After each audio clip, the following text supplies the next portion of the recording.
శ్రీమాత్రే నమః. విదేశీ పోకడాలలో కొన్ని అలవాట్లు మనము చేసుకుంటూ ఉన్నాం. ముఖ్యముగా వాటిలో ఈ డేస్ కూడా ఒకటి. ఉదయం నిద్ర లేవగానే మాతృదేవో భవ అంటూ తల్లిదండ్రులకు నమస్కరించేటటువంటి సంప్రదాయం మనది.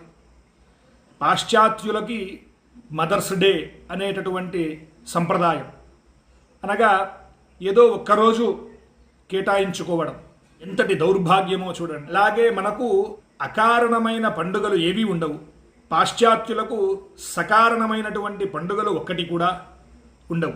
వాళ్ళు చాలా గొప్పగా భావించుకునేటటువంటి పండుగలే ఈ days, Mother's Day, Father's Day వంటి రోజులన్నమాట. సృష్టిలో అమ్మ కన్నా గొప్పది ఏదీ లేదు. జన్మనిచ్చిన తల్లికి ఏమిచ్చినా కూడా తక్కువే. ఆమె రుణం తీర్చుకోలేనటువంటిది. నవమాసాలు మోసి పురిటి నొప్పులు భరించి మనల్ని ఈ ప్రపంచానికి పరిచయం చేసిన దేవతామూర్తి అమ్మ. ఆలన పాలన ప్రతి ఒక్కటి కూడా చూసి పెంచి పెద్ద చేస్తే అమ్మకి మనం ఇచ్చేటటువంటి విలువ ఏపాటిది? కేవలం మదర్స్ డే అనేటటువంటి ఒక్క రోజుకే పరిమితమా?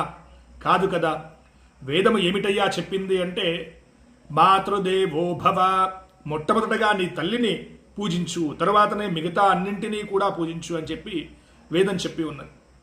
అందువలన పాశ్చాత్య సంస్కృతిని వదిలిపెట్టి మన సంస్కృతిలో ప్రతిరోజు కూడా తల్లికి నదాభివందనం చేసుకొని, లేదా తల్లికి మనస్ఫూర్తిగా నమస్కారం చేసుకొని, తల్లికి ముసలితనం వచ్చినప్పుడు నేను ఉన్నాను అని చెప్పేటటువంటి ధైర్యమైన మాటలు చాలంట.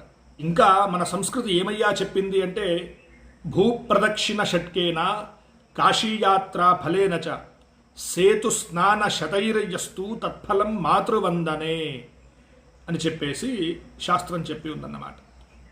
భూమిని 6 సార్లు ప్రదక్షిణ చేసినటువంటి ఫలితము, ఒకసారి కాశీయాత్ర చేసినటువంటి ఫలితము, మరియు సేతు స్నాన శతైర్యస్తు, సేతు అనగా సముద్రం, సముద్రములో స్నానము చేసినటువంటి ఫలితము కేవలం ఒక్కసారి మాతృమూర్తికి పాదాభివందనం చేస్తే కలుగుతుంది అని చెప్పి మన శాస్త్రంలో చెప్పి ఉన్నది.